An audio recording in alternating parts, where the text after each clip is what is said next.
सरकार basically student to teacher ratio दे के बहाली करते जा रही है। बहालियां बहुत बढ़िया हुआ है। सब्जेक्ट्स में टीचरों की कमी थी, लेकिन बहाली के बाद जो इम्बैलेंस हो रहा है सर, उस पर मैं सरकार को ध्यान देना चाहता हूँ। जैसे और कंप्यूटर टीचर्स का भी हम लोग करेंगे, ऐसी बात नहीं है। नहीं सर अभी कहाँ खत्म सर, हमारे साथ आप अन्याय कर देते। नहीं सरकार कह रही कि 407 पदों पर हम कंप्यूटर साइंस का बहाली करेंगे। सर एक सीरियस मैटर है सर, वही सुझाव है। पटना में 10 बाई पे 1 टीचर है।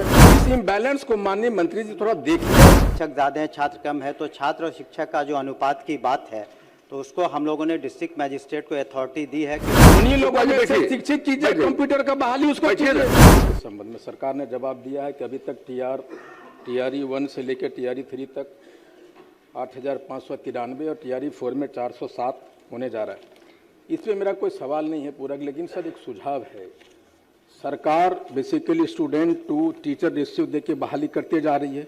बहालियां बहुत बढ़िया हुआ है, लेकिन बहाली के बाद जो इम्बैलेंस हो रहा है सर, उस पर मैं सरकार को ध्यान देना चाहता हूँ। जैसे पटना के जितने स्कूल हैं, माननीय मंत्री। नहीं सर अभी कहाँ खत्म सर, हमारे साथ आप अन्याय कर देते। नहीं वही सुझाव दे रहे, पूरा नहीं सर, सुझाव है जो इम्बैलेंस हुआ, सुझाव दे दीजिए। नहीं इम्बैलेंस वही कर रहे हैं सर। क्वेश्चन आवर है, सुझाव सर एक सीरियस मैटर है सर, वही सुझाव है।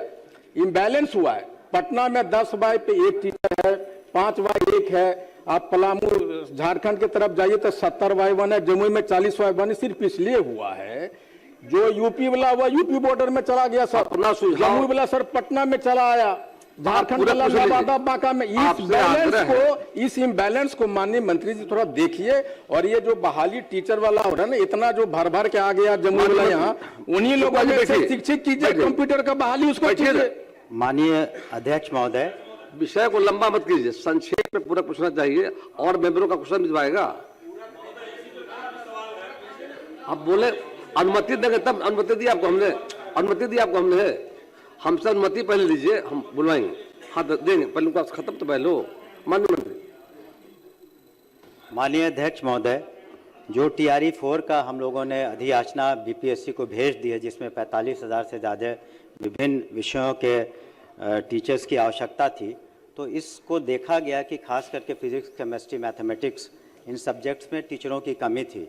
तो इस वजह से इसको हम लोगों ने प्रथम सूची में रखा और उसको प्रायोरिटी दी है कि ये लोग पहले हो जाएं। उसके बाद हम लोग, ये एक सतत प्रक्रिया है नियुक्ति, और कंप्यूटर टीचर्स का भी हम लोग करेंगे, ऐसी बात नहीं है। हमने जवाब में भी दिया है, लेकिन तत्काल जो विषयों पर कमी थी उसको हम लोग आकलन करके हमने भेजा है।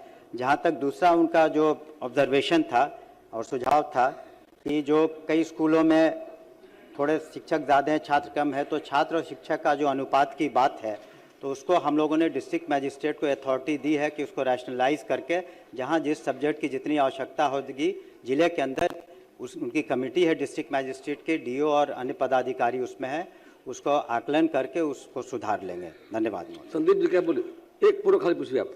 महोदय, सरकार ने कहा था कि 26,000 पद खाली हैं। माननीय मंत्री जी के माध्यम से भी प्रेस में कहा गया, मुख्यमंत्री जी का फोटो लगा करके चुनाव से पहले भी कहा गया कि 26,000 केवल कंप्यूटर साइंस के बच्चों के लिए पोस्ट खाली है। अब स्मार्ट क्लासेस सब जगह महोदय बना हुआ है। सरकार जो महोदय सरकार कह रही कि 407 पदों पर हम कंप्यूटर साइंस का बहाली करेंगे। सरकार क्या कर रही है महोदय कि जो पहले से शिक्षक हैं उनको ही ट्रेनिंग देकर के 10 दिन का करे कि ये कंप्यूटर शिक्षक हो गए। तो 26,000 पद अगर सरकार कर रही है, थोड़ा आगे पीछे हो सकता था, लेकिन सीधे 407 पद ला करके बहाली सरकार कर रही है। यही सवाल महोदय मेरा भी है, थोड़ा पीछे आ गया है, सेम सवाल है, लेकिन वहां भी जवाब वही है, 407 पद। तो सरकार द्वारा घोषित जो पद है, कम से कम उसका आधा भी तो आप लाते। यही मेरा सरकार से सवाल है। देख लीजिएगा, माननीय बुलवा दीजिए, देख लेंगे, हमने आदेश दे दिया है।